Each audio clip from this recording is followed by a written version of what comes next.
नमस्कार दोस्तों हमें शक करना चाहिए या विश्वास करना चाहिए? हमें सवाल करना चाहिए या भरोसा करना चाहिए? आज हम इसी सवाल के बारे में बात करेंगे। अगर आपने अब तक सब्सक्राइब नहीं किया है तो सब्सक्राइब करिए और इस बेल आइकॉन को दबाइए। दोस्तों, दुनिया का इतिहास गवाह है कि लोगों की भीड़ ने किसी वाहियात चीज़ों के ऊपर भरोसा किया और उन वाहियात चीज़ों के ऊपर भरोसा करके वो गलत फैसले करते गए, गलत धारणाओं पर पहुंचते गए। लेकिन फिर भी सच्चाई न तो उनके विश्वास की ताकत से कि भाई मुझे तो बहुत पक्का विश्वास है कि ये ऐसा ही है, ना तो उससे बदली और ना भीड़ के साइज से बदली कि करोड़ों लोग इस चीज में विश्वास करते हैं इसलिए मैं बदल जाती हूं। भाई दुनिया भर को लगता था कि धरती चपटी है, सालों साल लगता रहा, लेकिन फिर भी धरती चपटी नहीं हुई। धरती गोल थी तो वो गोल ही रही। या फिर फर्स्ट प्रिंसिपल्स थिंकिंग में हम कहते हैं कि आपको नेचर की सच्चाई पे जाना है, आपको तमाम मान्यताओं को किनारे करना है। बेसिकली हम तमाम मान्यताओं पर शक ही कर रहे हैं। या फिर कॉमनली आप देखें तो बुद्धिमान आदमी और मूर्ख आदमी में भी अंतर यही माना जाता है कि भाई बुद्धिमान आदमी जो है वो सवाल पूछता है, वो शक करता है, और जो मूर्ख आदमी है उसको आप जो कुछ बताएं वो बिलीव कर लेता है। तो एक तरफ तो हम ये कहते हैं कि भाई सवाल उठाने की, चीज़ों के ऊपर डाउट करने की वैल्यू है, और दूसरी तरफ हम कहते हैं कि you have to keep the faith या ट्रस्ट द प्रोसेस, या जैसे गीता में कहा गया है कि संशयात्मा विनश्यति, जो आदमी शक करता है, संशय करता है, वो मारा जाता है। यानी इस गड़बड़ झाले का सोल्यूशन क्या है, कैसे इसको सॉल्व किया जाए? तो इसको सॉल्व करने के लिए हम दो स्टेप्स में काम करेंगे। पहले तो हम अपनी दुनिया की रियलिटी की नेचर को समझेंगे, अपनी दुनिया की सच्चाई कैसी है, उसका नेचर क्या है, उसको समझेंगे। और उसके बाद फिर हम ये देखेंगे कि इस अपनी दुनिया की रियलिटी को हम अपने फायदे के लिए कैसे यूज कर सकते हैं। दोस्तों, हमारी दुनिया में कुछ बेसिक नेचर की सच्चाइयां हैं जिन्हें हम फर्स्ट प्रिंसिपल्स भी कहते हैं, या जिन्हें युवल हरारी ऑब्जेक्टिव रियलिटीज कहते हैं। ये ऑब्जेक्टिव रियलिटीज नेचर की सच्चाई हैं, नेचर इनके अनुसार काम करता है, और ये साइंस यानी फिजिक्स, केमिस्ट्री, मैथमेटिक्स, बायोलॉजी से आती हैं। जैसे यहां पर अगर कट लगेगा तो स्किन कटेगी, खून निकलेगा, दर्द होगा। या मैं और आप तब तक चलते हैं जब तक हमें ऑक्सीजन मिल रही है, खाना मिल रहा है, एनर्जी मिल रही है, हमारे शरीर के सारे सिस्टम्स काम कर रहे हैं।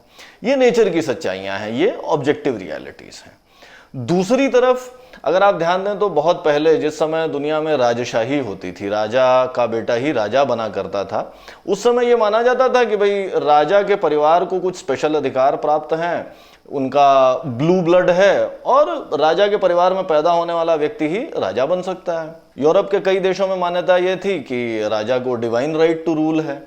दुनिया भर में राजशाही की प्रथा आई और सदियों तक चलती रही। हर जगह कमोबेश यही मान्यता थी कि राजा को भगवान से, ऊपर वाले से कुछ स्पेशल राइट मिले हुए हैं, स्पेशल प्रिविलेज मिली हुई हैं, और इसकी वजह से राजा, उसके बाद उसका बेटा, उसके बाद उसका बेटा ही राज करेगा। और ये प्रथा काफी समय तक चलती रही। आज डेमोक्रेसी में आप देखें तो हमारा कॉन्स्टिट्यूशन पहली चीज यही बोलता है कि everybody, all Indians are equal in the eyes of the law. यानी मान्यता बदल गई। पहले जो मान्यता ये थी कि भाई एक परिवार या दो तीन परिवारों के पास में ब्लू ब्लड है, भगवान की तरफ से मिला हुआ लाइसेंस है राज्य करने का, आज डेमोक्रेसी में वो मान्यता टूट गई। अच्छा, ऑब्जेक्टिव रियलिटी इस दौरान सेम ही रही। पहले भी जो राजा का परिवार होता था या किसान का या गुलाम का परिवार होता था, वो सारे के सारे एक होमोसेपियन स्पीशीज से ही आते हैं, उनके ब्लड में कोई अंतर नहीं है, लेकिन मान्यता ये थी कि वो स्पेशल हैं। तो बेसिकली हमारी दुनिया में कुछ नेचर की सच्चाइयां होती हैं और कुछ उनके ऊपर मान्यताएं बन जाती हैं, शेयर्ड स्टोरीज बन जाती हैं, जो एक्चुअल में ट्रू नहीं होती, लेकिन उनमें पावर इसलिए होता है क्योंकि बहुत सारे लोग बिलीव कर रहे होते हैं। जिस समय सारे लोग राजशाही में बिलीव करते थे, उस समय कोई अगर एक व्यक्ति कहता भी कि भैया राजा का खून और मेरा खून तो बराबर है, मैं भी राजा बन सकता हूं, तो उसको मार दिया जाता। और नेचर की सच्चाइयों या फर्स्ट प्रिंसिपल्स और मान्यताओं में अंतर यह है कि नेचर की सच्चाइयां हमेशा ट्रू होती हैं, उन्हीं के अनुसार नेचर एक्चुअल में काम करता है। जो मान्यताएं हैं वो समय के साथ बदलती रहती हैं। पहले लोग ये मानते थे कि होमोसेक्सुअलिटी गलत चीज है, इलीगल थी कानूनन। अब एक्सेप्टेंस बढ़ रहा है और कानून में तो वो क्राइम रह नहीं गया। अब अगर आप आज की तारीख में कुछ करना चाहते हैं या कुछ बनाना चाहते हैं या कोई प्रॉब्लम सॉल्व करना चाहते हैं, तब आपको कैसे सोचना होगा? तब आपको ऑब्वियसली नेचर की सच्चाइयों के ऊपर जाकर के सोचना पड़ेगा, क्योंकि दुनिया तो नेचर की सच्चाइयों के हिसाब से ही चल रही है। और उस समय, जिस समय हम ये कोशिश करते हैं कि हम किसी प्रोसेस को समझ सकें या हम कोई प्लान बना सकें, कुछ बिल्ड करने का प्लान बना सकें, कोई प्रॉब्लम सॉल्व करने का प्लान बना सकें, तो उस समय हम कहते हैं कि जो प्रचलित मान्यताएं हैं उनको आप किनारे करिए, उनको छोड़िए, सीधे नेचर की सच्चाइयों से, फर्स्ट प्रिंसिपल से अपना प्लान या अपना मॉडल बिल्ड करिए। तो सोचते समय आपको प्रचलित मान्यताओं के ऊपर संदेह करना है, आपको इनफैक्ट उन्हें किनारे कर देना है, आपको सवाल पूछने हैं। जिस समय हम समझने की कोशिश कर रहे हैं या जिस समय हम प्लान कर रहे हैं, उस समय तो शक करना, सवाल करना बहुत स्ट्रॉन्ग क्वालिटी है और वो आपको जरूर करना चाहिए, क्योंकि उस समय अगर आप मान्यताओं के हिसाब से चलेंगे तो फिर आप ना तो कभी कुछ नया सोच पाएंगे और ना ही समाज के लाखों लोग जो कर रहे हैं उसके अलावा उनसे अलग कुछ आप कर पाएंगे। और एक बार जब आपका प्लान बन गया और एक्शन का टाइम आ गया, उस समय आप आ जाते हैं फेज 2 में। फेज 2 में जिस समय एक्शन का टाइम है, उस समय अगर आप शक में फंस जाते हैं, उस समय अगर आप डाउट में फंस जाते हैं, संशय में फंस जाते हैं, तब आप काम नहीं कर पाएंगे। आप एक शेर को देखिए, जिस समय शिकार करने का समय है, अगर उस समय उसके मन में डाउट आ गया कि मैं इस हिरन को मारूं या ना मारूं, या मैं कौन से हिरन को मारूं, तो वो शर्तिया शिकार नहीं कर पाएगा।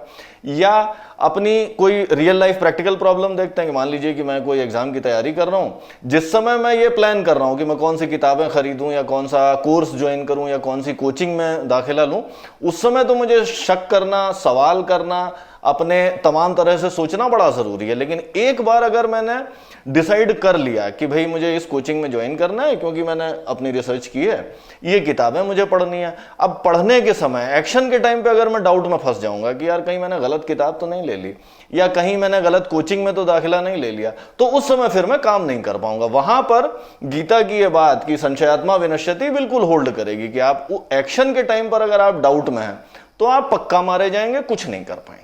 यानी हमारे लिए समझदारी का रास्ता यह है कि जिस समय आप प्लान कर रहे हैं या कुछ समझने की कोशिश कर रहे हैं, कोई मेंटल मॉडल बना रहे हैं कि ये चीज कैसे काम करती है, उस समय तो शक करना, सवाल करना, मान्यताओं को किनारे करना, सीधे फर्स्ट प्रिंसिपल्स पे जाना, वहां से मॉडल बिल्ड करना बहुत समझदारी का काम है, बुद्धिमान लोगों की निशानी है। और एक बार जब आपका प्लान बन गया, जिस समय एक्शन का टाइम आया, उस समय फिर आपको ये नहीं सोचना है कि मेरा प्लान सही है या गलत है, वो सब काम करने का टाइम पहले था। अब आपको बिना किसी शक के, बिना किसी शुबहे के एक्शन ही करना है। अब यहां पर एक और बड़ा इंटरेस्टिंग सवाल पैदा होता है। हमारी रियल लाइफ में, हमारी आज की दुनिया में तो आपके एक्शन से लेकर रिजल्ट तक पहुंचने में काफी समय लगता है।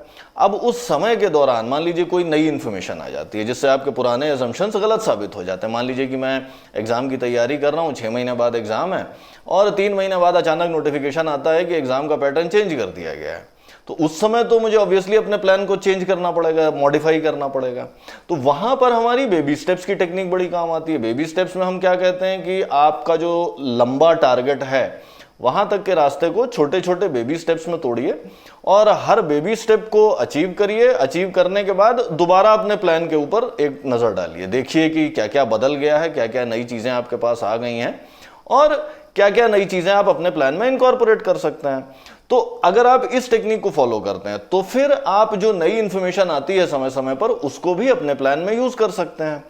लेकिन फंडामेंटल ट्रूथ यही रह जाता है कि जिस समय आप प्लानिंग कर रहे हैं उस समय सवाल उठाइए, उस समय शक करिए, उस समय मान्यताओं को क्वेश्चन करिए।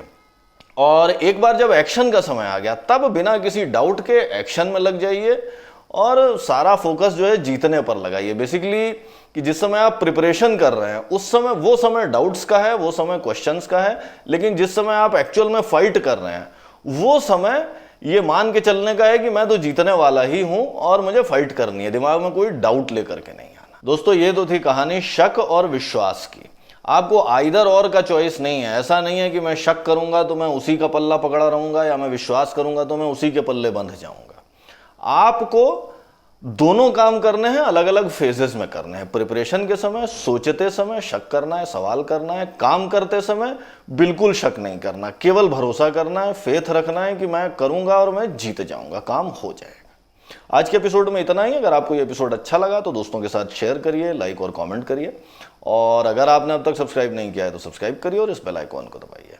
जल्दी मिलते हैं एक नए एपिसोड के साथ, तब तक के लिए बाय बाय।